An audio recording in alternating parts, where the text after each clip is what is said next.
உலகம் நடைபெறும் நாம் அடையும் இன்பத்திற்கும் அவனது ஆணையாக இருக்கு காரணம். மெய் அடியார்கள் வணங்கி துதிக்கப்படுவன் அருட்பெருஞ்சோதி. பசு பாச ஞானங்களால் கடந்து பதிஞானத்தால் அறிகின்றவர்களுக்கு திருவடி பேராக இன்பத்தை அளிக்கக்கூடியவன் என்று இந்த பாடலிலே நமக்கு திருநாவுக்கரசு பெருமான் அங்கங்கே இந்த சிவ பரத்துவத்தை நமக்கு நிலைநாட்டி இருக்கின்றார்.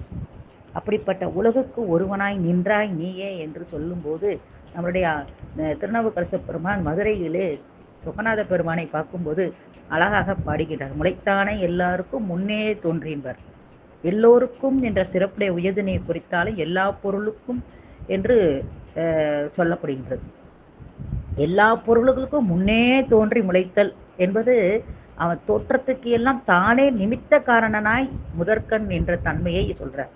இவன் ஒருவனே முன்னர் இருந்தவன் என்பதன் படைத்தலில் பரத்துவம் சொல்லப்படுகின்றது.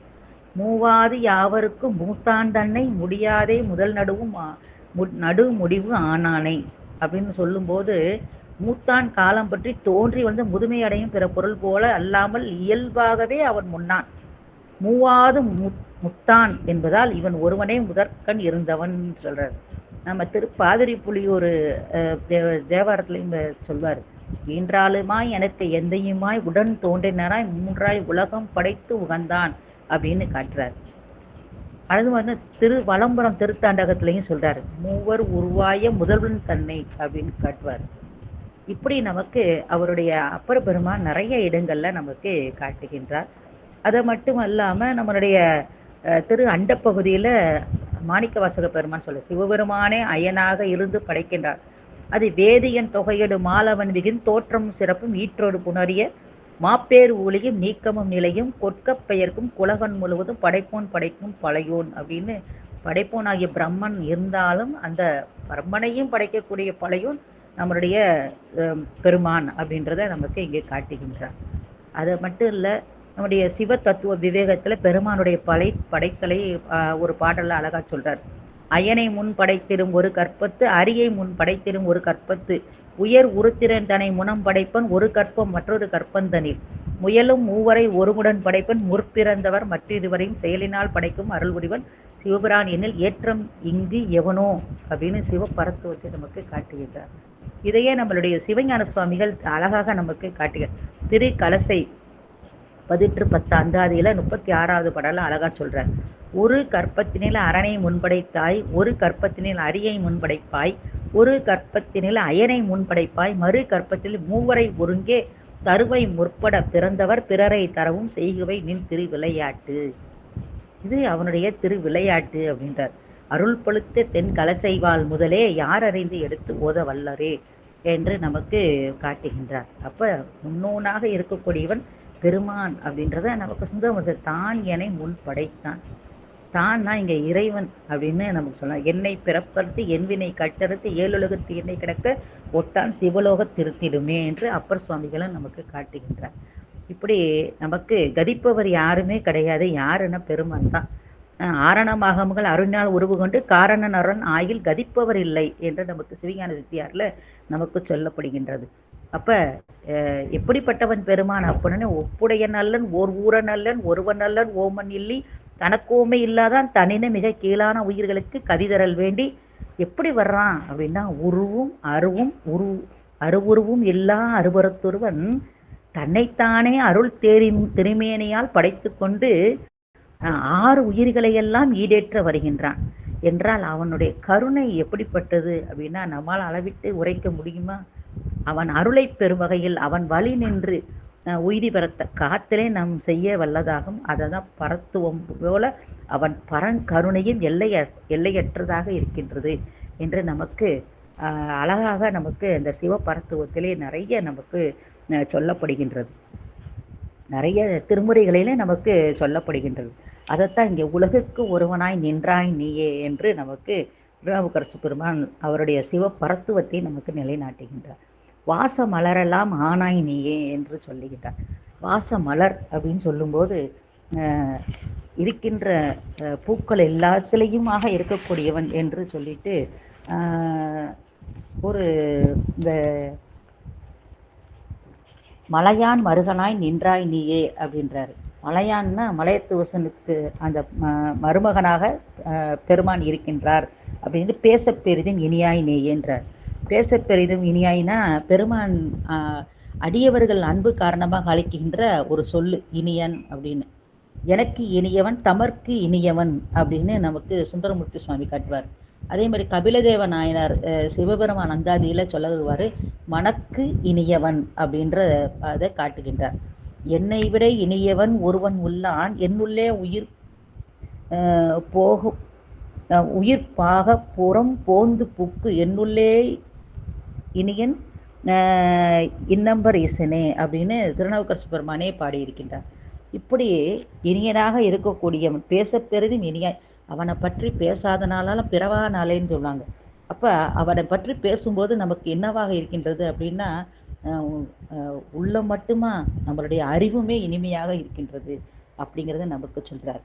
அதைத்தான் இங்கே சொல்கிறாரு, பிரானாய் அடி என்மேல் வைத்தாய் நீ என்பார். பிரான் அப்படின்னு சொல்லும்போது என்ன பொருள் அப்படின்னா, தலைவன், நமக்கு பிரியமானவன், அதனால நம்ம தலைவன் அப்படின்னு சொல்கிறோம். அதை தான் நமக்கு அப்பருக்கு திருவடி தீக்கை திருநல்லூரிலே கொடுத்தாலும் இங்கேயும் ஒவ்வொரு பாடலுடைய வரியிலையுமே நமக்கு பிரான் அடி என்மேல் வைத்தாய் நீயே, மலர் சேவடி என்மேல் வைத்தாய் நீயே, புகழ் சேவடி என்மேல் வைத்தாய் நீயே என்று நமக்கு காட்டுகின்றார். அது பிரான் அப்படின்னு சொல்லும்போது, நினைந்திருக்கும் அடியாரை நைய வைத்தான் எல்லாமே தீவினைகள் நீங்க வைத்தார் என்று நமக்கு அங்கே திருநல்லூர் பதிகத்திலே சொல்லி இருக்கின்றார். அப்படிப்பட்ட அந்த நல்லூரில் என்னன்னா, அமரநீதி நாயனார் தன்னுடைய குடும்பத்தோடு தராசத்தட்டிலே சிவலோகம் சென்ற அந்த வரலாறு நமக்கு தெரியும். அப்பர் பெருமான் கைலை தரிசனம் வேண்டி பாடியதாக அங்கே திருநல்லூர் பதிகம் நமக்கு சொல்லப்படுகின்றது. அங்கே திருவடியை வைத்து அந்த வழிபட்டு அந்த நிகழ்வையும் இங்கேயே நமக்கு ஒவ்வொரு பாடலிலேயே திருவையாறு பதிகத்திலையும் நமக்கு அருளி செய்கின்றார் திருநாவுக்கரசு பெருமான். தேச விளக்கெல்லாம் ஆனாய் நீயே. இந்த உலகத்தில் ஒளிப்பொருளாக இருக்கக்கூடியது எது அப்படின்னா, சூரியன், சந்திரன், விண்மீன்கள், கோள்கள் இவையெல்லாம் தேச விளக்காக பெருமானாக இருக்கின்றது. பெருமான் தான் இருக்கின்றார் அப்படின்றத சொல்றார். திருவையார் அகலாத செம்பொற்சோதி அப்படின்னு, திருவையாரை விடுத்து நீங்காத செம்மண் போன்ற ஒளியை உடையவனே என்று இந்த பதிகத்தினுடைய மகுடமாக சொல்லக்கூடிய சொல்லி இதுதான். திருவையார் அகலாத செம்பொற்சோதி என்று ஒவ்வொரு பாடலுடைய இறுதியிலே நமக்கு திருநாவுக்கரசு பெருமான் அருளி இருக்கின்றார்கள்.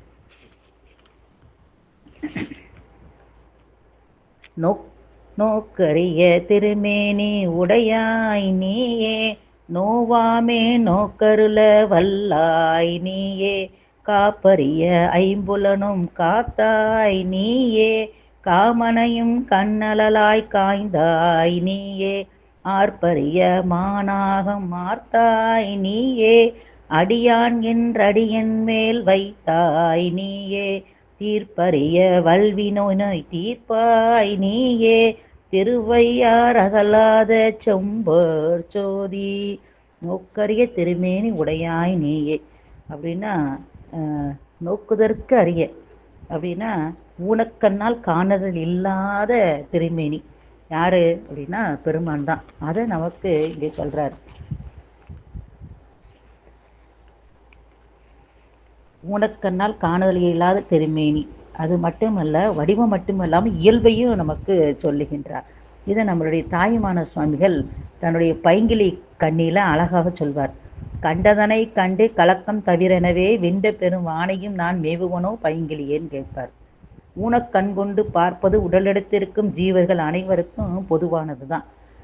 அப்படி பொருளை புறத்தில் காண்பது மெய்க்காட்சி ஆகாது. அது என்ன காட்சி அப்படின்னா பொய்க்காட்சி.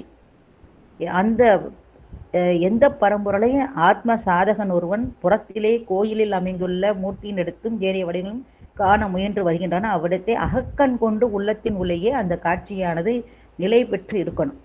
அப்படி நிலை பெற்று இருக்கணும் அப்படின்னா அதுக்கு சாதனங்கள் பயில வேண்டும். அங்கன பயில்வதுகின்ற போது அதன் விளைவாக பெருமானுடைய திருக்காட்சி நம்மளுடைய உள்ளத்திலே உறுதி பெறுகின்ற பொழுது மனக்கலக்கம் தவிர்க்கப்படுகின்றது. ஒரு மனத்தெளிவு நமக்கு கிடைக்கின்றது. இந்த பேருண்மையை எனக்கு எடுத்து உபதேசித்தவர் என்னை ஆட்கொண்ட பரமாச்சாரியார். நான் மீண்டும் ஒரு தடவை அவரோடு சேர்ந்திருப்பது சாத்தியமாகுமா பைங்கிலியே என்று நமக்கு தாய்மானவர் சொல்றார். ஒரு பாடலைங்க சொல்வார். காணாத காட்சி கருத்து வந்து காணாமல் வீணால் கழித்து மெலிவனோ பைங்கிலியேன்பார். ஊனக்கண் கொண்டு காண்கின்ற காட்சியெல்லாம் பிரபஞ்சத்துக்குரிய காட்சி, அதெல்லாம் பொய்க்காட்சி. அதன அது பொருளற்ற காட்சிகளாய் போய்விடுகிறது. ஆனா ஞானக்கண் கொண்டு காண்கின்ற காட்சி எப்படிப்பட்டது அப்படின்னா மெய்க்காட்சி. அந்த மெய்க்காட்சி காண்பதற்கு கருத்து ஓத்தல் வேண்டும். மனசுக்குள்ள பேர ஆர்வம் அந்த பரமனை உள்குகின்ற ஏற்ப இந்த ஞானக்கண் வடிவெடுக்கின்றது. ஓயாதே உள்குவார் உள்ளிருக்கும் உள்ளானேன்பார். பரமனுடைய பாவனையில மூழ்கி இருப்பவர்களுக்கு அந்த ஞானக்கண் வடிவாக வருகின்றது. அந்த நாட்டமில்லாது கலைந்த நாட்கள் வீண் நாட்களாக கலைந்து போகின்றன. அப்படி ஆயுளை பால்படுத்துவது பிறவியின் நோக்கம் ஆகுமா? அது ஆகாது. அப்ப அருள் நாட்டம் பூண்டிருத்திலே அருளிலே வளர்ந்து வருகிறவர்களே அருள் வாய்க்க பெற்றவர்கள். அதனாலதான் அவர்களெல்லாம் அருளாளர்கள் என்று நமக்கு சொல்லிட்டு இறைவன் மகிமை பேசாத நாட்கள் பிறவாத நாட்களாக கருதுகின்றவர்கள் இந்த அருளாளர்கள். அந்த நாட்டம் பூணாதவர்கள் மேனி பெருத்து வந்தாலும் மெலிந்து போனதற்கு நிகராகிறார்கள். அந்த போக்கில் பைங்கிலே என்னுடைய வாழ்நாளை வீணாளாக ஒருவேளை நான் போக்கி விடுவனோ என்று ஐயம் எனக்கு உண்டாகின்றது என்று அந்த கிளியிட்ட சொல்லி இது பெருமான்கிட்ட விண்ணப்பத்தை வைக்கிறாரு நம்முடைய தாய் மனசுவாமி. அப்ப ஊனக்கண் பாசம் உணராபதியை ஞானக்கண்ணில் சிந்தை நாடி உரா துணை தேர்த்து பாசம் ஒருவர் தண்ணீரெல்லாம் பதி விதி என்னும் அஞ்செழுத்தே என்று நமக்கு 9ஆம் நூற்பால அழகாக சொல்றார். பசு பாச ஞானங்களால் அறிய முடியாத பெருமானை ஞானக்கண்ணினால் சிந்தை நாடணும். பெருமானை சிந்தை அப்படின்னா அறிவால் ஆராயணும். எப்படி ஆராயணும் அப்படின்னா நமக்கு குரு உபதேசத்தின் வழியாக கிடைக்கின்ற அந்த பஞ்சாக்கரத்தை வழியாக பெருமானை விட்டு பிரியாமல் இருக்கக்கூடிய அந்த நிலை. நமக்கு உலக தாக்கம் வரத்தான் செய்யும். அந்த உலக தாக்கத்திலிருந்து வெளிவரணும் அப்படின்னா எப்போதும் மனசுல நமக்கு வந்து அறிவாக என்ன செய்யணும் அப்படின்னா அந்த பஞ்சாக்கரத்தை ஓதிக்கொண்டே இருக்கணும். இப்போ ஒரு குளம் இருக்குது, இந்த குளத்துல நல்ல பாசி படர்ந்து இருக்குது. இந்த பாசி படர்ந்து இருக்கிற இடத்துல போய் உட்காந்து ஒரு கல்லை தூக்கி போட்ட உடனே அந்த தண்ணியானது கொஞ்சம் விலகுது. அப்போ விலகுன உடனே என்ன ஆகுது? அப்போ அந்த தண்ணி விலகி காமிச்சுக்கிட்டே இருக்கும். அது மாதிரி நமக்கு உலக தாக்கம் வந்து கொண்டே தான் இருக்கும். இந்த கல்லை போடுறது மாதிரி எதை செய்யணும் அப்படின்னா அந்த நம்ம உபதேசம் வாங்கின அந்த மந்திரத்தை விடாது சொல்லிக்கொண்டே இருந்தாலும் சிவ சிந்தனையிலிருந்து நமக்கு வேறு உலகத்தாக்கம் வராது. இதை நமக்கு சொல்லக்கூடியது நம்மளுடைய சித்தாந்த சாத்திர நூல்கள். அப்படிப்பட்ட அந்த அதை தான் நோக்கறிய தெரியுமேனு உடையாய் நீகேனா பசு பாச ஞானங்களால் அறிய முடியாத பெருமானை பதிஞானத்தால் காண முடியும் என்று நமக்கு சொல்லப்படுகின்றது. வாக்கு மனாதீத கோசரமாக நிற்கும். வாக்கு மனத்துக்கு அப்பாற்பட்டவனாக இருக்கின்றவன் அறியவே முடியாதா அப்படின்னு அறிய முடியும். அவர் கோசரம்னா அகப்படுபவன். அதை நம்ம பதிஞானத்தால் காணக்கூடியவன் என்று நமக்கு சித்தாந்த சாத்திரங்களால் சொல்லுகின்றது. அப்ப நோவாமே நோக்கரல வல்லாய் நீயே அப்படின்றார். நோவாமல் அப்படின்னா வருந்தாதபடி பசி பிணி முதலியவற்றால பிறப்பினாலும் வருகின்ற அந்த வருந்தாதபடி நோக்கு அப்படின்னு சொல்லும்போது அருட்பார்வை. அந்த அருட்பார்வை அதுதான் நம்மளுடைய குருநாதருடைய பார்வை. இதை நமக்கு அழகாக திருவாசகத்துல சொல்றார். எப்படி சொல்றார் அப்படின்னா நீக்கி நீக்கி முன்யனை தன்னோடு நிலாவகை குரம்பையில் புகப்பெய்து நோக்கி நுண்ணிய நொடியென சொற்செய்து நுகமின்றி விழாக்கைத்து தூக்கி முன் செய்த பொய்யற துகளறுத்து ஆக்கி ஆண்டுதன் அடியரில் கூட்டிய அதிசயம் கண்டாமே அப்படின்றார். நீக்கி அப்படின்னா இந்த உடம்புல புகுந்த என்ன செய்றாரு? நோக்குறாரு. அப்படின்னா அதுதான் உபதேசம். வாங்கின ஒரு சொல்லு சொன்ன மாத்திரத்துல என்ன ஆயிருது?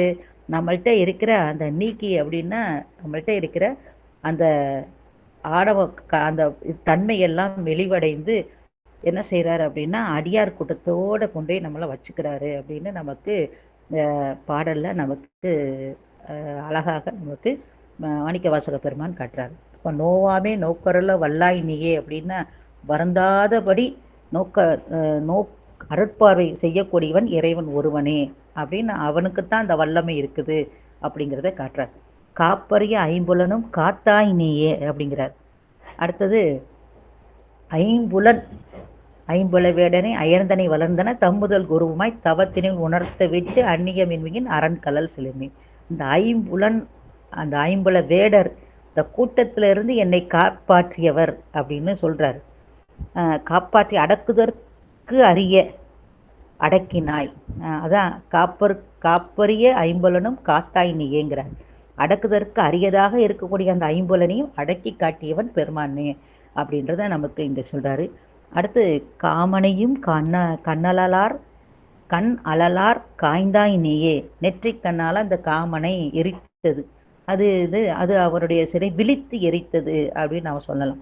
அடுத்து ஆர்ப்பரிய மானாக மாத்தாய் நீயே அப்படின்னு சொல்லும்போது அந்த கட்டுதற்கரிய பெரிய பாம்பினை என்ன செய்கிறார் அப்படின்னா வில் நானாக கட்டினாய் அப்படின்னு அந்த தன்மையை சொல்லிட்டு அடியான் என்ற அடி என்மேல் வைத்தாய் நீயே அப்படிங்கிறார். அடியான் அப்படின்னு சொல்லும்போது என்னை ஏதும் அறிந்திலேன் என்கிறான், தன்னை நானும் முன் ஏதும் அறிந்திலேன். என்னை தன் அடியான் என்று அறிதலும் தன்னை நானும் பிரான் என்று அறிந்தனே அப்படின்னு திருநாவுக்கரசு பெருமான் அழகாக நமக்கு காட்டுகிறார். என்னை தன் அடியான் என்று அறிதலும் தன்னை நானும் பிரான் என்று அறிந்தனே அப்படின்றார். அது அந்த பிரான் அப்படின்போது அந்த பிரானுடைய அடியான் என்று அடி என்மேல் வைத்தாய் நீயே அப்படின்றார். என்னை அடியான் என்று பெருமான் நினைத்தாரு, அதனால தன்னுடைய திருவடியை தலைமையில் வைத்தார் அப்படின்னு சொல்றார். தீர்ப்பரிய வல்வினவை தீர்ப்பாய் நீயே அப்படிங்கிறார். இந்த வினை அப்படின்னு சொல்லும்போது நமக்கு இதுதான், இந்த வினை தாக்கத்திலேருந்து நம்ம நீங்கணும். திருநாவுக்கரசு தேவாரத்தில் நிறைய நமக்கு சொல்றார். எத்தனை வரி சொல்றாரு. வல்வினை, கடுவினை, அருவினை, செய்வினை, கொடுவினை, பொறுவினை, திண்ணன் வினை, பெருவினை, சூழ்வினை, பொல்லாவினை, இப்படி வினைக்கு நிறைய அடைமொழி கொடுக்கிறார். வினைகளால் நலிவுனாதே கள்ளமே வினைகள் எல்லாம் அப்படின்னு சொல்றாரு. விளைகின்ற வினையை நோக்கி வெண்மையில் விரைவி மேலும் முளைக்கின்ற வினையை போக முயல்கின்றேன், இயலவென்றும் திளைக்கின்ற முடியினான் தன் திருவடி பரவ மாட்டாது இழைக்கின்றேன் இருமியூன்றி என் செய்வான் தோன்றினனே அப்படின்னு சொல்றார். அது முற்பிறவியில் செய்த வினை சஞ்சிதான், இப்போ அனுபவிக்கிற வினை பிராரத்தம். பிராரத்தை அனுபவிக்குமே நம்மளை அறியாமல் ஆகாமி வினை ஏறிக்கிட்டே இருக்கு. அதுக்கு அது நிறைய வார்த்தைகள்னு நமக்கு சொல்றார் பாருங்களேன். ஒரு பாடலில் கட்டமே வினைகளான காத்திரை நோக்கியாளாய் ஒட்டவே ஒட்டினாலும் உண்மையில் வைக்க மாட்டேன், பட்டவான் தலை கை ஏந்தி பழிதிரிந்து ஊர்கள் தோறும் அட்டமாவு உருவினானை ஆவடு துறையிலானேன்ற. ஒரு நாள் கூட நினைக்காம ஏத்தாம இருந்த இளைநிலைக்கு என்னை அப்படி இறங்கி பாடுகின்றார். இந்த வினைகள் எப்படி வந்துச்சு தெரியுமா? படைகள் போல வந்துச்சான். படைகள் போல் வினைகள் வந்து பற்றி என் பக்கல் நின்றும் விடையிலா ஆதலால விகிர்தனை விரும்பி ஏத்தும் இடையிலேன் என் செய்கேனான் இறப்பவர் தங்கட்கு என்றும் கொடையிலேன் கொள்வதே நான் கோவல் வீரட்ட நீரே அப்படின்னு பாடுறார். அது வினைகள் படைகளை போல் தம்மை வந்து நெருக்குகின்ற நான் என் செய்வேன் அப்படின்னு நாவுக்கரசர் ஏங்குகின்றார். அதை சொல்றார். இறைவனது பேரருளால் தம் வல்வினை என்னும் பகை மாய்ந்தது அப்படின்றத அழகா ஒரு கோலமா மங்கை தன்னை கொண்டொரு கோலமாய சீலமே அறிய மாட்டேன் செய்வினை மூடி நின்று ஞாலமாம் இதனுள் என்னை நைவியா வண்ணம் நல்காய் ஆழமா நஞ்சம் உண்ட ஆவடு துறையுளானே அப்படின்றார். இப்படி தம்மை நலிய செய்யாதவாறு காத்தருள வேண்டும் பெருமானே என்று நமக்கு அழகாக பாடல் கொடுக்கிறார். செம்மை வெந்நீர் பூசும் சிவனவன் தேவதேவன் வெம்மை நோய் வினைகள் தீர்க்கும் விகிர்தனுக்கு ஆர்வம் ஏறி அம்மை நின்று அடிமை செய்யா வடிவிலா முடிவில் வாழ்க்கைக்கு இம்மை நின்று உருகுகின்றேன் என் செய்வான் தோன்றினனேன்றார். பண்ணின் இன்மொழி கேட்கும் பரமனை வண்ண நன் மலரான் பல தேவரும் கண்ணனும் அறியான் கடம்பந்துரை நன்ன நம் வினையாயின நாசமே அப்படின்னு சொல்லிட்டு நம்மளுடைய தில்லை பதிகத்தில் அழகா சொல்றாரு. அல்லல் என் செய்யும் அருவினை என் செய்யும் தொல்லை வல்வினை தொந்தந்தான் என் செய்யும் தில்லை மாநகர் சிற்றம்பலவனாருக்கு எல்லையில்லதோர் அடிமை பூண்டேனுக்கு. பெருமான்ட்டு அடிமை பூண்டு இருந்தோம்னா இந்த வினையெல்லாம் நம்ம வந்து தாக்காதுன்ற. இதெல்லாம் அந்த வினையெல்லாம் எப்படி நீங்கும் அப்படின்னா பெருமானுடைய பேர் அருளால் தான் அது நீங்கும் என்று நமக்கு நிறைய பாடல்களில் திருநாவுக்கரசு பெருமான் அழகாக நமக்கு காட்டியிருக்கின்றார். சிவப்பிரகாசத்துலேயும் அழகாக சொல்கிறாங்க. மேலைக்கு வருவினை ஏதெனில் அங்கன் விருப்பென அறி அவ்வினையும் எல்லாம் மூலத்தை வினை பயில்வாம் நாம் ஏன் முற்றி அதன் பயன் உனக்கு முளைக்கும் என்பர் அப்படின்னு சொல்றாரு. அதே மாதிரி மாணிக்கவாசக பெருமானும் சொல்றார், வினையாமசத்து விளைவது உணரார் வினை ஞானந்தனில் வீடலும் தேரார் வினை விட வீடெனும் வேதமும் ஓதார் வினையாளர் மிக்க விளைவறியாரேன் என்று திருமந்திர பாடல சொல்றார். மாணிக்கவாசகர் அழகா சொல்ல, முன்னை வினை இரண்டும் வேறறுத்து முன்னின்றான் பின்னை பிறப்பருக்கும் பேராள் தென்னன் பெருந்துறையில் மேய பெரும் கருணையாளன் வரும் துயரம் தீர்க்கும் வந்து அப்படின்னு காட்டுறார். நம்ம சம்பந்தர் சுவாமி திருஞான சம்பந்தரும் காட்டுவார், அவ்வினைக்கு இவ்வினையும் யாம் என்று சொல்லும் அகுதறிவீர் எப்படி உய்வினை நாடாது இருப்பதும் உந்தமக்கு ஊனமன்றேன்னு நமக்கு சில கைவினை செய்து எம் பிரான் கலல் போற்றுதும் நாம் அடியும் செய்வினை வந்தம்மை தீண்டப்பெறா திருநீலகண்டம் என்ற திருநீலகண்ட பதிகத்தை நமக்கு அருளி செய்கின்றார். அப்படி வினை தாக்கத்திலிருந்து வெளியேறணுமா பெருமானுடைய பேரருளை பற்றி கொள்ள வேண்டும் என்று திருநாவுக்கரசு சுவாமிகள் நம்மள திருமுறைகளே நிறைய இடங்கள்ல நமக்கு சொல்லப்படுகின்றது. அதுதான் சொல்ல, தீர்ப்பரிய வல்வினை நோய் தீர்ப்பாய் நீயே. பெருமான் தான் தீர்க்க முடியும், மற்ற பிரம்மாவோ திருமாலோ தீர்க்க முடியுமானா இல்லை. வேறு வினையை தீர்க்கக்கூடிய வினைக்கேடர் சுவாமிக்கு பேரே கொடுத்துருக்காங்க. அப்படி வல்வினை நம்மள்கிட்ட இருக்கிற வல்வினை நோயை தீர்க்கக்கூடியவன் பெருமான் ஒருவனே என்றதை சொல்லிட்டு திருவையார் அகலாத செம்பற்சோதி என்று நமக்கு இதில் காட்டுகின்றார். அடுத்து கணத்தகத்து கடுஞ்சுடராய் நின்றாய் நீயே கடல் வரைவானாகாயம் ஆனாய் நீயே தனத்தகத்து தலைகளான கொண்டாய் நீயே சார்ந்தாரை தகைந்தால வல்லாய் நீயே மனத்திருந்த கருத்தறிந்து முடிப்பாய் நீயே மலர் சேவடியின் மேல் வைத்தாய் நீயே சினத்திருந்த திருநீல கண்டன் நீயே திருவையார் அகலாத செம்பொற்சோதி. கணத்தகத்து கடுஞ்சுடராய் நின்றாய் நீயே. கணம் அப்படின்போது மேகம், கடுஞ்சுடர் அப்படின்னு சொல்லி மிக்க ஒளி மின்னல், அதை இங்கே சொல்கிறாரு. அதை எப்படி இருக்கிறார் அப்படின்னா, கடலாகவும் மலை மேகம் ஆகாயம் என்பனவாக மின்னலாக இருக்கக்கூடியவன் பெருமான். இதை இருநிலனாய் தீயாகி நீருமாகி அது அட்டமூர்த்தியாகின்னு சொல்லும்போது இந்த நீயே நீயேன்னு ஏன் ஒவ்வொரு இடத்துலையும் சொல்கிறாரு அப்படின்னு சொல்லும்போது இவனை தவிர வேறு ஒருத்தரும் கிடையாது. பிரிநிலை ஏகாரம் அதை நமக்கு இங்கே காட்டுறார். ஒவ்வொரு பாடலையுமே இவனை தவிர வேற யாரும் கிடையாது, பெருமான் ஒருவன் தான் அப்படின்றத நமக்கு இந்த பதிகத்தில் நமக்கு காட்டுறார். அதை மட்டுமா சொல்கிறார் பாருங்க, சதகத்தில் அழகாக நமக்கு சொல்வார். என்ன சொல்கிறாரு அப்படின்னா, போற்றி புவனம் நீர்த்தி காலோடு வானமானாய் போற்றி எவ்வுயிர்க்கும் தோற்றமாகி நீ தோற்றம் இல்லாய் போற்றி எல்லா உயிர்க்கும் ஈட்டாய் ஈர் இன்மையானாய் போற்றி ஐம்பொலங்கள் நின்னை புணர்கிலா புணர்க்கையானே அப்படின்னு திருச்சதகத்தில் நமக்கு காட்டுகின்றார். அப்படிப்பட்ட அந்த ஒரு சிறப்பான எல்லா பொருளிலுமாக இருக்கக்கூடியவன், அவன் கலந்து இருக்கக்கூடிய அந்த தன்மையை தான் இப்படி எல்லா பொருளுமாக நமக்கு வைத்து சொல்லப்படுகின்றது. தனத்தகத்து தலைக்கலனாக கொண்டாய் நீயே. தனம்னா இங்கே செல்வம், தலைக்கலனாகன்னா அந்த ஓடாகிய பிச்சை எடுக்கக்கூடிய ஓடு பாத்திரம். அது இங்கே எப்படி சொல்கிறாங்க அப்படின்னா, மண்டை ஓட்டிய செல்வமாக கொண்டவனாக இருக்கின்றாரே அப்படின்னு ஒரு நகைச்சுவையாக நமக்கு சொல்கிறார். அடுத்தது சார்ந்தாரை தகைத்தால வல்லாய் நீயே. அது உன்னை சார்ந்த அடியார்களை தவறான வழிகளில் செல்லாமல் தடுத்து அடிமை கொள்ள வல்லவனாகவும் இருக்கக்கூடியவன் பெருமான் அப்படின்னு சொல்லிட்டு, சார்ந்தாரை காத்தல் தலைவர் கடன் அப்படின்னு நமக்கு சிவஞான ஓதத்தில் ஒரு வெண்பாடை சொல்வார். அதை பெருமானை சார்ந்துட்டோம்னா அவன் நமக்கு வர்ற எவ்வளவு பெரிய துன்பமாக இருந்தாலும் அதிலிருந்து நம்மளை காக்கக்கூடியவன் பெருமான் ஒருவனே அப்படின்ற அந்த கருத்தை நம்ம அதை புரிஞ்சுக்கிறோம். எங்கேயோ போய் எந்ததோ யோகா அது இதுன்னு நம்ம போகிறதுக்கு பெருமானுடைய திருவடியை போய் பற்றி கொள்ளணும். பெருமானுடைய திருவடியை போய் பற்றி கொண்டாலே நமக்கு அதுவே சும்மா இருக்கல. அண்ணாமலையானே, சொக்கநாதா, ஐயாரா, ஆரூரா அப்படின்னு நம்ம சொல்லிக்கிட்டே இருக்கணும்.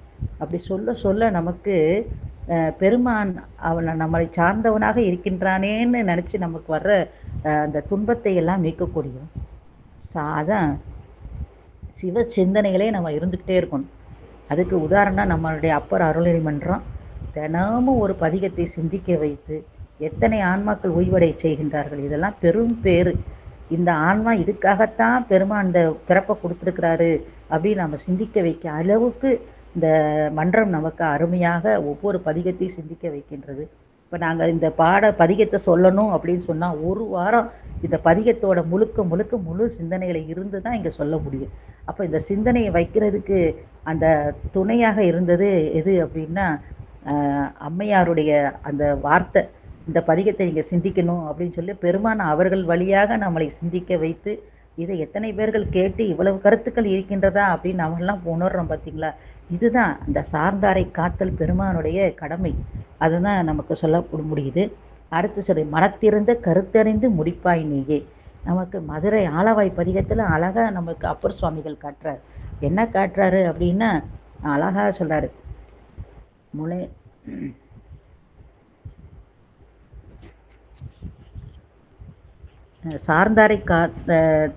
சார்ந்தாரை தகைத்தால வல்லாய் நீங்கிறதுக்கு நிறைய திருநாவுக்கரசு சுவாமிகள் ஐயனே அரணே என்று அரட்டினால் உய்யலாம் உலகத்தவர் பேணுவர் செய்ய பாதம் இரண்டும் நினையவே வையமளவும் வைப்பர் மார்பிறரேன் அடியாரை அமருலகம் ஆழ்விக்குமே அவனாகில் அதிகை வீரட்டனாமேன்னு 6ஆம் திருமுறை சொல்றார். மறவாது கலல் நினைந்து வாத்தி ஏத்தி புகழ்ந்தாரை பொன்னுலகம் ஆழ்விப்பாரை பெருமான சொல்றாரு. நலங்கொள் சேவடி நாடொரும் நாள்தொரும் வளங்கொண்டு ஏத்துவார் வானுலகு ஆழ்வரே. கீதத்தை இகப்பாடும் அடியார்கள் என்றும் கேடிலா வானுலகம் கொடுத்த நாளோ அப்படின்றாரு. பேராயிரம் பரவி வானோரேத்தும் பெம்மானை பிரிவிலா அடியாருக்கு என்றும் பாராத செல்வம் வருவிப்பானை மந்திரமும் மருந்துமாகி தீராய் நோய் தீர்த்தருள வல்லான் தன்னைன்றார். மனத்திருந்த கருத்தறிந்து முடிப்பாய் நீயே. அடியவர் உள்ள கருத்தை அறிந்து நிறைவேற்றுவோம் பெருமான் ஒருத்தந்தான். அதை நமக்கு ஆலவாய் பதிகத்தில் அழகாக சொல்றாரு. மாயானை மனத்தானை மனத்துள் நின்ற கருத்தானை கருத்தறிந்து முடிப்பான் தன்னை தூயானை தூவல்ல ஏற்றான் தன்னை சுடர்திங்கள் சடையானை தொடர்ந்து நின்ற என் தாயானை தவமாய தன்மையானை தலையாய தேவாதி தேவர்க்கென்றும் சேயானை தென்கோடல் திரு ஆலவாய் சிவனடியே சிந்திக்க பெற்றே நானே அப்படின்றார். மனத்தானை மனத்துள் நின்ற கருத்தானை அதான் இங்கே மனத்திருந்த கருத்தறிந்து முடிப்பாய் நீயே அப்படின்றார். நாம் அதாவது செயல் உடம்பால் செய்கிறது எண்ணத்தால் செய்கிறதுக்கு ரொம்ப வித்தியாசம். இப்போ ஒரு கோயிலுக்கு போகிறோம், ஒரு யாத்திரையாக போகும்போது இவங்கெல்லாம் நம்ம பார்க்குறாங்க அப்படின்னு சொல்லிட்டு என்ன செய்வோம், ஒரு 50 ரூபா கொடுத்தா நம்மளை பெருசாக நினைப்பாங்கன்னு சொல்லிட்டு செய்வோம். ஆனால் கொடுக்கும்போது என்னாச்சு, ஐயோ தேவையில்லாமல் இன்னைக்கு 50 ரூபா செலவாயிடுச்சு அப்படின்னு. இது ரெண்டுக்கு வித்தியாசம் இருக்கு. மனசுக்குள்ளே இருந்து பெருமான் இருக்கிறாரு அப்படின்னு நினச்சிட்டு நம்ம அந்த ஒரு காரியத்தையும் செய்யணும். என்ன மனசில் நினச்சிட்டு செய்கிறோமோ அது செயலில் கிடையாது, எண்ணத்தில் மனசில் எண்ணத்தில் நல்லதை கொண்டு செய்யணும். அதுதான் அந்த நம்ம என்ன கருத்தை மனசில் வைக்கிறோமோ அந்த கருத்துக்கு தகுந்த மாதிரி தான் பெருமான் நமக்கு ஒவ்வொரு காரியத்தையும் நமக்கு கொடுப்பார். அதான் மனத்திருந்த கருத்தறிந்து முடிப்பாய் நீயே அப்படின்னு. யாருக்கும் தெரியாது நம்ம செய்கிறது அப்படி நாம் நினைக்கவே கூடாது. எங்கே ஏக்கமர நிறைந்திருக்கின்ற பெருமான் அறிவுக்கு அறிவாக ஒவ்வொரு ஆன்மாக்குள்ளே இருக்கின்றார். 84 100,000 யோனி பேதம் அத்தனை ஆன்மாக்களுடைய அறிவிலே பெருமான் இருக்கின்றார். அப்படி இருக்கின்றான் என்று நாம் உணர்ந்தோம்னா நம்ம மனசு எண்ணத்தில் எந்த தவறான செயலும் நமக்கு வராது. அதைத்தான் மனத்திருந்து கருத்தறிந்து முடிப்பாய் நீயேன்றார். மலர் சேவடி என்மேல் வைத்தாய் நீயே அப்படிங்கிறார். சினத்திருந்த திருநீல கண்டன் நீயே அப்படின்றது சொல்லும்போது இங்கே ஒரு சிவபரத்துவம் என்ன அப்படின்னா, விஷத்தை யாராவது சாப்பிட முடியுமா? இது பெருமானுடைய பெரிய செயல். அதை நமக்கு இங்கே சொல்றாரு.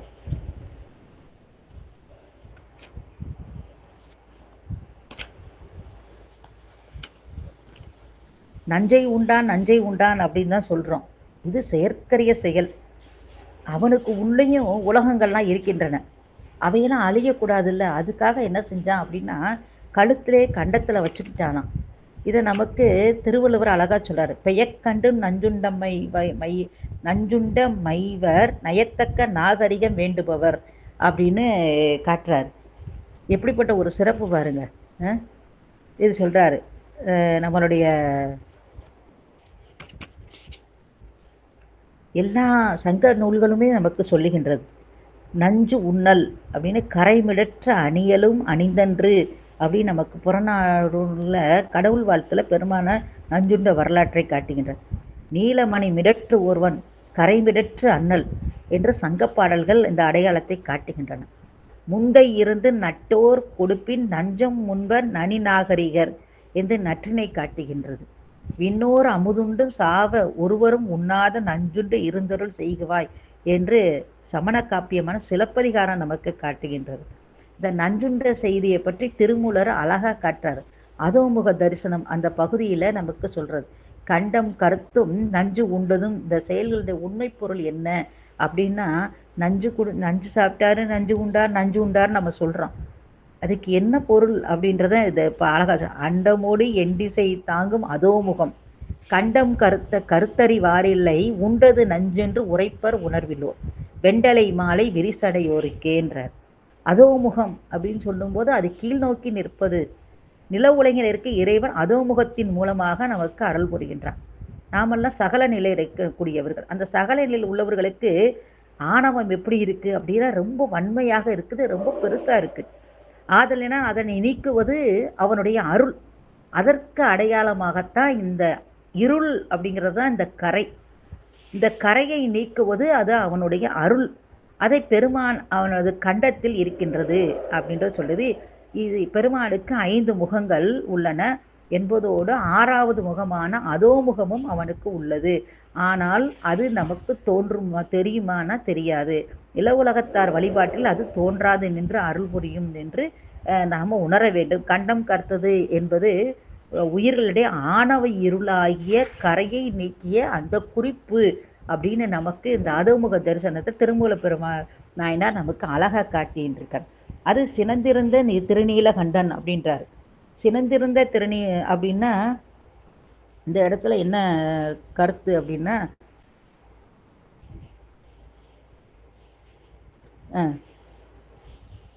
இப்போ அதாவது பிறரிடத்து செல்லாதவாறு நிறுத்தி வச்சிருக்கிறான்.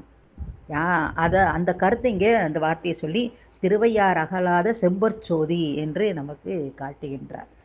வானுற்ற மாமலைகளானாய் நீயே வடைகையிலை மண்ணி இருந்தாய் நீயே ஊனுற்ற ஒளி மழுவாட்படையாய் நீரே ஒளி மதியோடு அறவும் புனல் வைத்தாய் நீயே ஆணுற்ற 5ம் அமர்ந்தாய் நீயே அடியான் என்ற அடி என்மேல் வைத்தாய் நீயே தேனுற்ற சொல் மடவாள் பங்கன்னியே திருவையார் அகலாத செம்பற்சோதி என்றார்.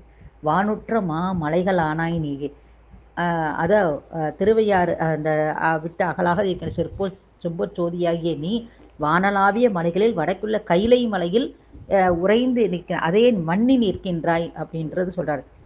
வடகையிலேயே மண்ணி நிலை பெற்று இருக்கின்றாய்ன்னு சொல்லிட்டு ஊனுற்ற ஒளி மழுவாட்படையாய் நீங்கேன்றார்.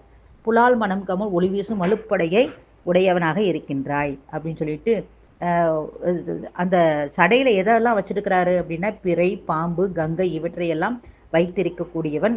அடுத்தது ஆணுற்ற 5ம் அமர்ந்தாய் நீ பஞ்சகவியத்தை அபிஷேகத்தை விரும்பி ஏற்கக்கூடியவன் பெருமான். பெருமானுக்கு அபிஷேக பிரியனே நமக்கு சொல்லலாம். எப்பொழுதுமே அவருக்கு அபிஷேகம் பண்ணி பார்க்கறதுனால தான் அந்த ஆன்மாக்களுக்கு பெரு விருப்பம். எப்பயுமே அபிஷேகத்தை ஏற்றுக்கொண்டே இருக்கக்கூடியவன். அது 5 நெய் பால் தயிர் கோமியம் இதை கொண்டு நமக்கு அந்த பசுவினடுத்து வருகின்ற ஆணுற்ற 5ம் அமர்ந்தாய் நீயே அதை சொல்லிட்டு அடியான் என்று அடி என்மேல் வைத்தாய் நீயே. பெருமான் அடியான் என்று நினைத்தாராம், அதனால திருவடியை தலையில் வைத்தார் அப்படின்னு சொல்லிட்டு தேனுற்ற சொல் மடவாள் பங்கன் நீயேன்ற இது இங்கே உமைப்பங்கன் அதை காட்டுறார். திருவையார் அகலாத செம்பற்சோதி அப்படின்னு சொல்றாரு. இந்த உமைப்பங்கன் அப்படின்னு சொல்லும்போது நமக்கு அழகாக யார் காட்டுறாரு அப்படின்னா நம்ம திருவாசகத்திலேயே நமக்கு சொல்கிறாங்க. கடகரியும் பரிமாவும் தேரு வந்து ஏறாதே இடபமதாய் இது இடபம் உகந்து ஏறியவாறு எனக்கரிய எம்பிடி இல்லை உமையொரு பாகன்றது நிறைய பாடல்களில் நமக்கு திருமுறைகளில் சொல்லியிருக்கிறாங்க.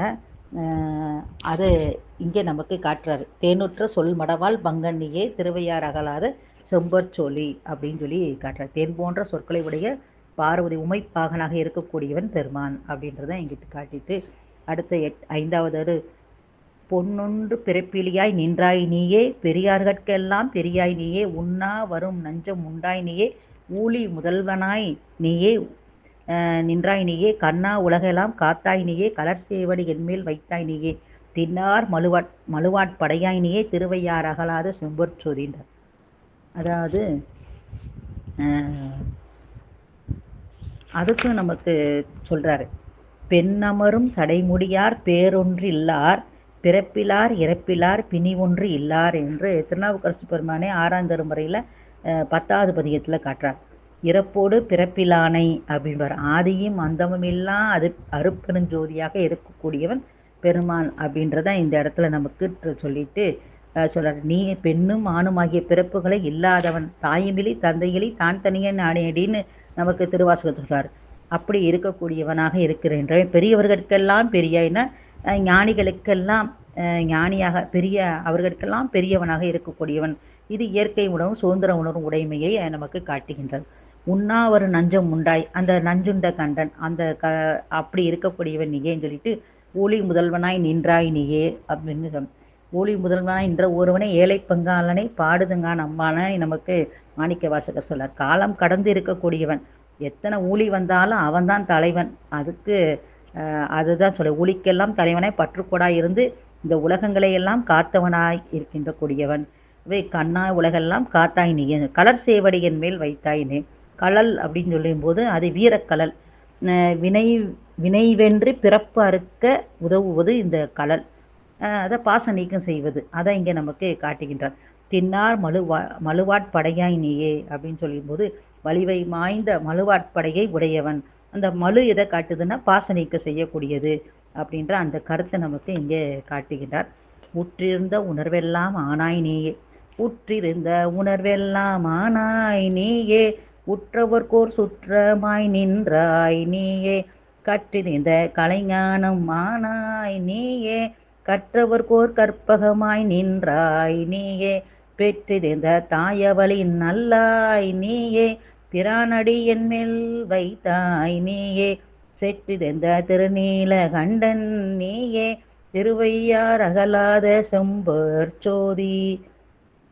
உற்றிருந்த உணர்வெல்லாம் ஆனாய் நீயே அப்படின்னு சொல்லும்போது எல்லா பொருளிலும் அவனுடைய பண்புகளாக இருக்கின்றான்.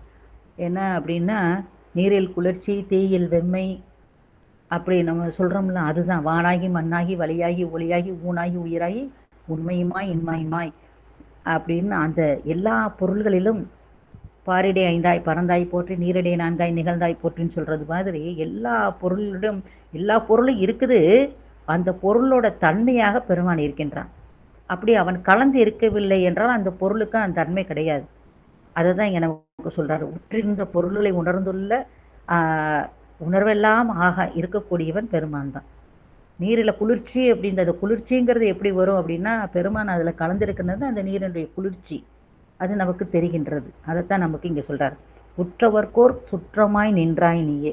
உற்றவர் அப்படின்போது நான் அடைந்தவர் யார் அப்படின்னா, பெருமானுடைய அடியார்கள், அவர் சுற்றமாக வைக்கக்கூடிய அந்த அவர்களுக்கு சுற்றமாக இருக்கக்கூடியவன் பெருமான் அப்படின்னு சொல்லி, கற்றிருந்த கலைஞான மானாய் நீயே அப்படின்னு சொல்லும்போது கற்கும் கலையறிவாகவும் இருக்கக்கூடியவன், கற்ற வழியே தனது நற்றால் தொழுகின்றவரை அதை கற்றவர்ன்றார். கற்பகம் அப்படின்னா அவங்க என்ன வரம் கேட்டாலும் கொடுக்கக்கூடியவன் பெருமான். நம்ம எத்தனை புராணங்களில் பார்க்குறோம், எவ்வளவோ தவம் செய்து பாசுபதாஸ்திரம் கொடுக்குறாரு, எவ்வளவு வரங்களை கொடுத்து அந்த ஆன்மாவுக்கு இன்பத்தை கொடுக்குறார். அது கற்பக மரமாக இருந்து செய்கிறாராம். அதை கற்றவர்க்கோர் கற்பகமாய் நின்றாய் நீயேன்றார். நல்ல பெருமானுடைய திருவடியை தொழுகின்றவர்களுக்கு விரும்பியவற்றையெல்லாம் கொடுக்கக்கூடியவன் பெருமான் ஒருவனே அப்படின்னு சொல்லிடுறார். பெற்றிருந்த தாயவளின் நல்லாய் நீயே. தாயை காட்டிலும் மிக திறந்த தயாவான, தாயினும் சால பரிந்து, பால் நினைந்தூட்டும் தாயினும் சால பரிந்துன்றாரு நம்மளுடைய மாணிக்கவாசக பெருமான். அப்படி தாயை விட தாயினும் மேலானவன் தாயுமான சுவாமியாக இருக்கக்கூடியவன் அப்படின்ற சொல்லிட்டு, பிரானடி என் மேல் வைத்தாய் நீயே, செற்றிருந்த திருநீல கண்டன் நீயே அப்படின்றத இங்கே சொல்றாரு. அந்த நஞ்சினை அடக்கி வைக்கின்ற அந்த நீலகண்டத்தை உடையவனாக இருக்கின்றனே, திருவையாரை விட்டு அகலாத செம்பொற் சோதியாக இருக்கக்கூடியவன். அது சொல்றாரு. எல்லா உலகமும் ஆனாய் நீயே, ஏகம்பம் மேவி இருந்தாய் நீயே, நல்லாரை நன்மை அறிவாய் நீயே, ஞான சுடர் விளக்காய் நின்றாய் நீயே, பொல்லா வினைகள் அறுப்பாய் நீயே, புகழ் சேவடி என்மேல் வைத்தாய் நீயே, செல்வாய செல்வம் தருவாய் நீயே, திருவையார் அகலாத செம்பொற் சோதி, எல்லா உலகமும் ஆனாய் நீயே அப்படின்னு சொல்லும்போது சர்வ வியாபகம் பெருமானுடைய பெருநிலை அதை நமக்கு சொல்லிட்டு ஏகம்பம் மேவி இருந்தாய் நீயே அப்படின்னு சொல்லும்போது இங்கே நமக்கெல்லாம் அருள் புரிவதற்காக பெருமான் எப்படி வராரு அப்படின்னா பேரருள் காரணமாக எளிவந்து நிற்கும் அந்த வரையறை ஒரு ஏகதேச நிலையை காட்டுறதுக்காக ஏகம்பம் மேவி இருந்தாய் சொல்றார். நல்லாரை நன்மை அறிவாய் நீயே அப்படின்றாரு. நல்லார்கள்னா அடியார்கள், நல்லாரது நன்மையை அறிந்து அவருக்கு அருள் செய்கின்றவராக இருக்கக்கூடியவன். ஞான சுடர் விளக்காய் நின்றாய் நீயே, ஞானமாகிய ஒளியுடைய விளக்கு என்று சொல்லிட்டு பொல்லா வினைகள் அறுப்பாய் நீயே, நமக்கு நம்மளுடைய வினையெல்லாம் நீக்கக்கூடியவன் இவன் ஒருவன் தான் அப்படின்றத நம்ம நிறைய பதிகங்களை பார்த்தோம். புகழ் சேவடி என் மேல் வைத்தாய், பெருமானுடைய திருவடி புகழ் பெற்றது அப்படின்ற அந்த அடியை என் மேல் வைத்தார் அப்படின்னு சொல்றார். செல்வாய செல்வம் தருவாய் நீயேன்றார். செல்வம் எது அப்படின்னா பிறவி வாராத நிலை, அழியா செல்வம் எது அப்படின்னா வீடு பேரு தான். அதை கொடுக்கக்கூடியவன் பெருமான் ஒருத்தன் தான். அதை செல்வர் கலலைத்தும் செல்வம் செல்வமே அப்படின்னு நமக்கு திருஞான சம்பந்த பெருமான் சொல்வார். அப்படி வீடு பெற்றை அழியா செல்வமாகிய வீடு பெற்றை தரும் ஆற்றலை யாரால கொடுக்க முடியாது, பெருமான் ஒருத்தனால தான் கொடுக்க முடியும். அதுதான் இங்கே நமக்கு செல்வம், அழியாது என்றும் செல்லும் நிலைமையுடைய செல்வம் அப்படின்றத நமக்கு இங்கே காட்டுகின்றார்.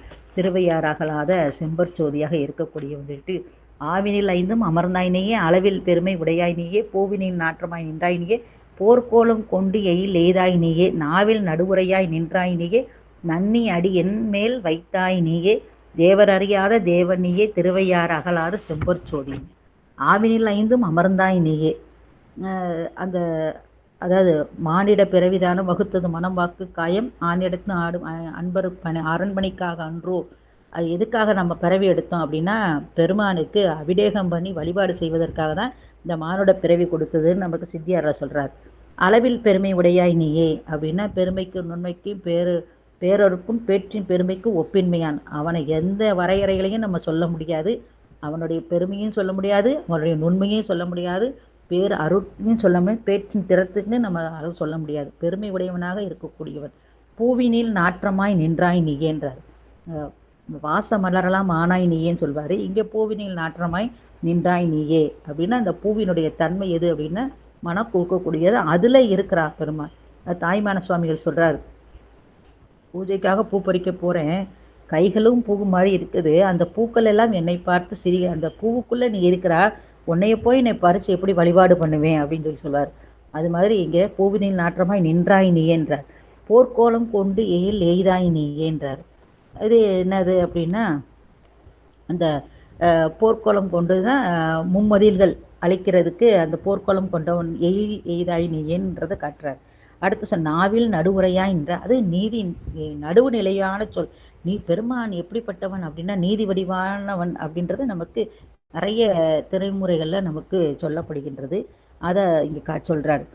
நன்னி அடி என்மேல் வைத்த, நன்னினா பொருந்தி, அடி என்மேல் வைத்தாய் நீ ஏன், தேவர் அறியாத தேவன் நீ என்றார்.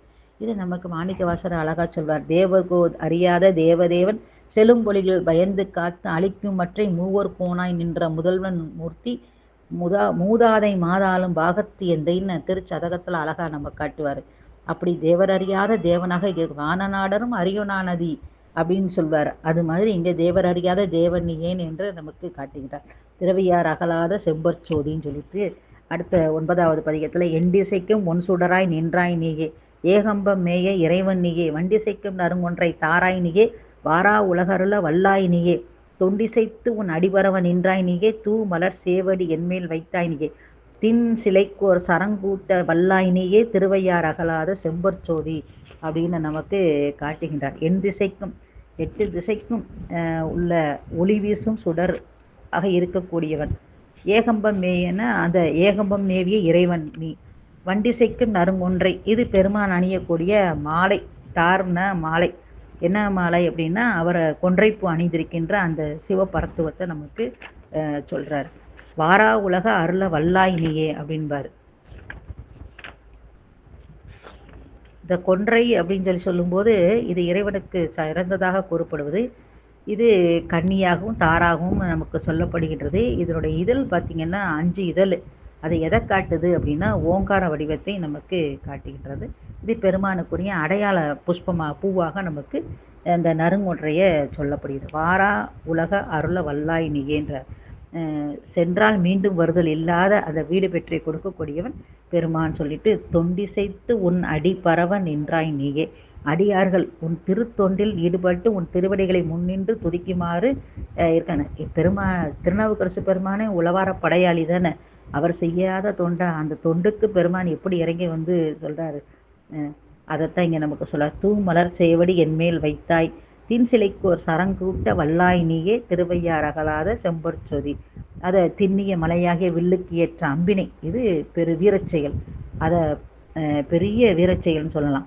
மலையை போய் வில்லாக வளைக்க முடியுமா? அதை இங்கே நமக்கு காட்டுறார். ஏற்ற அம்பினை இணைத்து செயற்பட்டவன் ஆகவா இருக்கின்றாய் நீயேன்னு அது அவனுடைய இதை சொல்லிட்டு, மிண்டார் புறம் என்று மெய்தாய் நீயே, விண்டவர்க்கு மேலாகி நின்றாய் நீயே, கண்டாரை கொல்லும் நஞ்சுண்டாய் நீயே, காலங்கள் ஊழியாய் நின்றாய் நீயே, தொண்டா அடியேனை ஆண்டாய் நீயே, தூமலர் சேவடி என்மேல் வைத்தாய் நீயே, தின்தோல் விட்டேறி ஆடல் உகந்தாய் நீயே, திருவையார் அகலாத செம்பொற்சோதி. விண்டார் புறம் மூன்றும் அப்படின்னு சொல்லும்போது நம்ம பகைவர் முப்புறங்களை அளித்த அந்த வரலாற்று. தேவர்களுக்கு மேம்பட்டு நிற்கின்றாரு.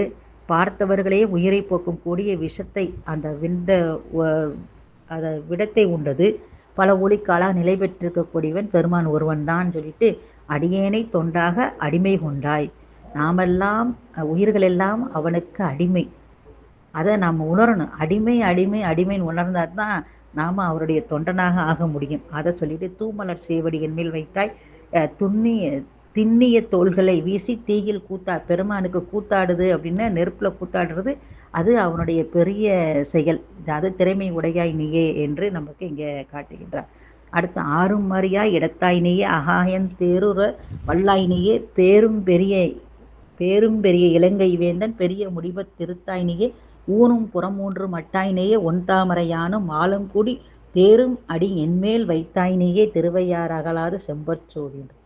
ஆறுமறியாய் இடத்தாய் நீயேங்கிறார். வானநாடரும் அறியொணாத நீ. அதெல்லாம் சொல்லலாம்.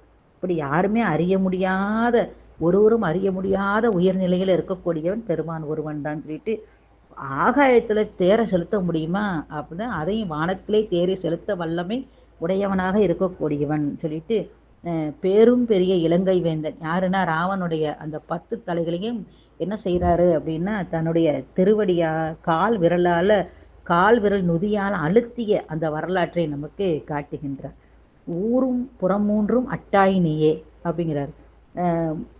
வானத்தில் உலவிய 3 மதில்கள் அதை முப்புறம் எரித்த அந்த வரலாற்றை சொல்லிட்டு, பிரமனும் திருமாலும் கூடு ஒன்தாமரையான மாலும் கூடி தேடும் அடி. இப்படி திருமாலும் பன்றிய சென்றுணரா திருவடியேன்பார் மாணிக்கவாசகர்.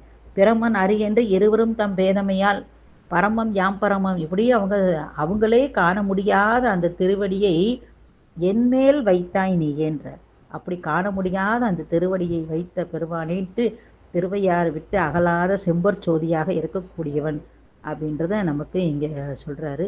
இதில் பிரானாய் அடி என்மேல் வைத்தாய், அடியான் என்ற என்மேல் வைத்தாய், மலர் சேவடி என்று வைத்தாய், அடியான் என்று வைத்தாய், கலர் சேவடி பிரானடி புகழ் சேவடி நன்னியடி தேடுமடி, இப்படி அடியன் மேல் வைத்தாய் அடியன் மேல் வைத்தான்னு சொல்றார். என்னை தன் அடியான் என்று அறிதலும் தன்னை நானும் பிரான் என்று அறிந்தனேன் என்று நமக்கு காட்டுகின்றார். திருவடினா என்ன? திருவடி அப்படின்னு நமக்கு இங்கே நிறைய இடத்துல சொல்றார். இப்போ திருவடி என்பதற்கு என்ன பொருள் அப்படின்னா ஞானம் கிரியை என்பதே பொருள். இது சைவ சித்தாந்தம் சொல்லுகின்றது. திருவடி தீக்கை, அதாவது சீடனது ஞானமும் கிரியையும் வியாபகமாக உள்ள இறைவனுடைய ஞானத்தோடும் கிரியையோடும் வியாபியமை அடங்குகின்றது தான்.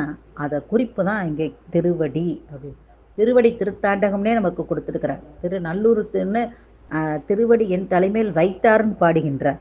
இப்போ இந்த இடத்துல இந்த பதிகத்திலேயே நமக்கு தூய சேவடி என்மேல் வைத்தாய் அப்படின்னு பாடுறார். இப்படி குருவின் அடியை திருவடியை தன் தலைமேற்கொள்ளுதல் அப்படின்றது என்ன அப்படின்னா சீடனுக்குரிய பக்குவ நிலை. குருவடிவாகி குவளையம் தன்னில் திருவடி வைத்து திறமீது பொருள் என அப்படின்னு ஔவையார் விநாயகரை வல்ல காட்டுறாங்க. திருமூலர் திருவடி ஞானம் சிவமாக்குவிக்கும் அப்படின்னு திருவடி ஜிக்கே சொல்றார். அது மட்டுமா, திருவடி வைத்து என் சிரத்தருள் நோக்கி பெருவடிவை தந்த பேர் நந்தி தன்னை குருவடிவேர் கண்ட கோணை என் கோவை கருவடி அற்றிட கண்டு கொண்டேனேன்னு சொல்வார். அப்படி இறைவன் குருவாக வந்து தலைமையில் திருவடி சூட்டியதை அதனால் பயனாக பிறவி நீக்கம் பெற்றதையும் திருமூலர் காட்டுகின்றார். திருவள்ளுவர் நாயனார் அழகாக காட்டுறார். தாளை வணங்கா தலை அப்படின்னு காட்டுவார். பரிமேலழகர் உரையில் அப்புறம் நற்றால் தொழால் அப்படின்லாம் நமக்கு காட்டுறாங்க.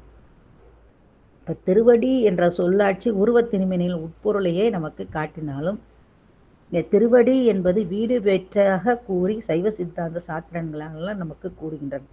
சிவனடியை சேரும் முத்தி ஞானத்தால் சிவனடியை சேர்வர் என்று சிவஞான சித்தியாறு போன்ற நூல்கள் எல்லாம் காட்டுகின்றது. திரிமலமும் அகல உயிர் அருள் சேர் முத்தி அப்படின்னு இந்த சிவப்பிரகாசம் காட்டுறது. அந்நியம் இன்மையின் அரண்கலல் செலுமே என்று நம்முடைய சிவஞான போதம் காட்டுகின்றது. இப்படி நிறைய நூல்கள் இப்படி திருவடியை பற்றி சொன்னால் மெய்யே உன் பொன்னடிகள் கண்டு இன்று வீடுற்றேன் திருவாசகத்தில் அழகா சொல்றார். தருவா எனக்கும் திருவடி கீழோர் தலைமறைவே அப்படின்னு நம்மளுடைய அப்பர் சுவாமிகளும் காட்டுகின்றார். இப்படி அந்த திருவடியினுடைய சிறப்பை எல்லாம் நமக்கு அப்பர் பெருமான் காட்டுகின்றார். அதை சொல்றாரு. மண்முதலாம் உலகேத்த மண்ணு திரு தாண்டகத்தை புண்ணியா உன்னடிக்கே போதுகின்றேன் எனப்புகொன்று நன்னறிய சிவானந்த ஞான வடிவேயாகி அன்னலார் சேவடிக்கில் ஆண்ட அரசு அமர்ந்திருந்தார் அப்படின்னு நமக்கு சொல்லப்படுகின்றது. பெருமானுடைய திருவடி நிழல்ல சிவப்பேறு பெற்று இருக்கின்றாரா நாவுக்கரசு பெருமான். அதை தான் இங்கே அந்த திருவேட பொலிவழகுன்னு சொல்லும்போது சிந்தை இடையரா அன்பும் திருமேனி தன்னில் அசைவும் கந்தம் மிகையாம் கருத்தும் கை உளவாரப்படையும் வந்திலி கண்ணீர் வளையும் வடிவிற் பொலிதிரு நீரும் அந்தமிலா திருவேடத்து அரசும் எதிர்வந்த அணைய என்று அந்த தொண்டர் திருவேடம் அப்படி நேரே தோன்றியது என்று நம்மளுடைய சேக்கரா சுவாமி காட்டுறார். இந்த தூய தொண்டு நெறிகள் பரமனின் திருவருளுக்கு ஆளாகி முத்தி நெறிய சிவபேட்டில் ஆறா என்னும் தூத்திலே இந்த மனித பிறவி எடுத்ததுடைய மான் பயன் அப்படின்னு நமக்கு சொல்றார். இறைவன் கடலேத்து இன்பம் இன்பமே ஏதுக்களாலும் எடுத்த மொழியாலும் சோதிக்க வேண்டா சுடருடன் எங்கள் சோதின்னு சொல்றார். திருவடி தொல்லார் ஊனையந்து உவைகள் தருவார் நாதனை நல்லூர் பெருமன மேவிய வேதன தாள் தொலை வீடெளிதாமே என்று சம்பந்தமூர்த்தி சுவாமி சொல்றார். தானனை முன்படைத்தான் அதன் அறிந்து தன் பொன்னடிக்கேன்னு சுந்தரமூர்த்தி சுவாமி சொல்றார். நிலந்தன் மேல் வந்தரளி நீல் கலல்கள் காட்டின்றது அடியாரானார் எல்லாரும் வந்தும் தாள் சேர்ந்தார் என்று மாணிக்க வாசகர் நிறைய இடத்துல நமக்கு சொல்றார். சிந்தைதனை தெளிவித்து சிவமாக்கி இணையேண்ட அந்தமில்லா ஆனந்தம் அப்படின்னு காட்டுவார். அப்ப செம்மையாய சிவப்பதம் அளித்த செல்வமே சிவபெருமானேன்னு காட்டுவார். சிவசிவ என்கிற தீவினையாளர் சிவசிவ என்றிட தீவினைமாலும் சிவசிவ என்றிட தேவருமாவர் சிவசிவ என்றிட சிவகதிதானே. பனை அணி திரு ஆலங்காட்டுள் அடிகளை செடிதலை காரைக்கால் பேய் செப்பிய செந்தமிழ் பத்தும் உள்ளார் சிவகதி சேர்ந்து இன்பம் ஏதுவரே என்று நமக்கு காட்டுகின்றார். அப்ப அந்த திருவடி அரண் என தொழுமே செம்மலர் நோந்தால் சேரல் ஒட்ட அம்மலம் களி அன்பரோடு மலி மாலர நேயமும் அழிந்தவர் வேடம் ஆலயம் தானம் அரண் என தொழுமே. அரண் அயரா அன்பின் அரண் கலல் செலுமே. அப்ப திருவடிக்கு எவ்வளவு சிறப்பு. நம்மளுடைய செயலும் அறிவும் பெருமானுடைய திருவடிக்குள்ள போகணும். அதைத்தான் இங்க நமக்கு சொல்றாரு. திருவடின்றது எங்கேயோ இல்லை, நம்ம அறிவுக்குள்ளதான் இருக்குங்கிறத நமக்கு பத்தியினான் மறவாது ஏற்ற அவனது சீவாதத்தை அணையும் அப்படின்னு நமக்கு சொல்லப்படுகின்றது. நம்மளுடைய சிவஞான சித்தியார்ல சொல்றாரு. அந்நிலைமை இந்நிலைமை அடைந்த முறையாலே மாயமெல்லாம் நீங்கிய அரண் மலரடிக்கீழ் இருப்பன் மாறாத சிவ அனுபவம் அறிவிக்கொண்டேன்னு காட்டுவார். எவ்வளவு பாடல்கள் திருவடியில இருக்கிறது அப்படின்றத நமக்கு அழகாக காட்டியிருக்கின்றார்கள். சிவப்பிரகாசத்திலிருந்து 14 சாத்திர நூல்களையும் அங்கங்கே நமக்கு இந்த திருவனுடைய சிறப்பையெல்லாம் நமக்கு காட்டியிருக்கின்றார்கள்.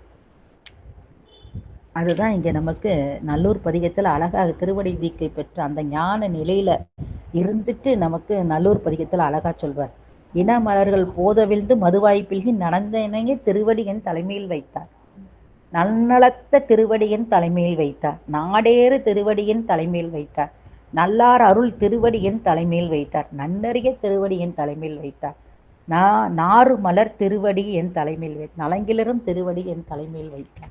இங்கே ஒவ்வொரு பதிகத்திலையும் சொல்றது மாதிரி அங்க நல்லூர் பதிகத்திலே அழகா சொல்ல, நன்றருளும் திருவடி என் தலைமையில் வைத்தார். நாம் பரவும் திருவடி என் தலைமையில் வைத்தார். எவ்வளவு பாடல்கள்ல நமக்கு அந்த திருவினுடைய சிறப்பை எல்லாம் நமக்கு திருநாவுக்கரசு பெருமான் காட்டுகின்றார். அது சொல்றார் பாருங்க, பெருமானுடைய திருவடியே சரணம் அப்படின்னா, திருந்தா அமரர்தன் தீ நெறிப்பட்டு திகைத்து முத்தி தருந்தாள் இணைக்கே சரணம் புகுந்தேன் அப்படின்னு காட்டுறார். ஞானமே முக்திக்கு வழி, அதனால் நெஞ்சமே முக்தி நெறி அடைய எந்த தவும் செய்யாதிருக்கிறாயே அப்படின்னு நெஞ்ச பார்த்து சொல்ற. அடியவருக்கு ஏதும் அறிந்திலையே திருச்சோற்றுத்துறை ஈசனுக்கு பத்தியாய் பணி செய்க என்று காட்டுறார் அப்பர் பெருமான். முத்தியாக ஒரு தவம் செய்திலை, அத்தியால் அடியாருக்கு ஒன்று அளித்திலை, தொத்து நின்றல் சோற்றுத்துறையர்க்கே பத்தியாய் பணி செய்மட நெஞ்சமே. அப்படி பக்தியாய் பெருமானுக்கு பணி செய்தோம் என்றால் பெருமான் திருவடியில கொண்டே வச்சுக்கிடுவாரு அப்படின்றத நமக்கு அழகாக இந்த ஒவ்வொரு பாடலினுடைய வரியிலேயே நமக்கு காட்டியிருக்கின்றார்.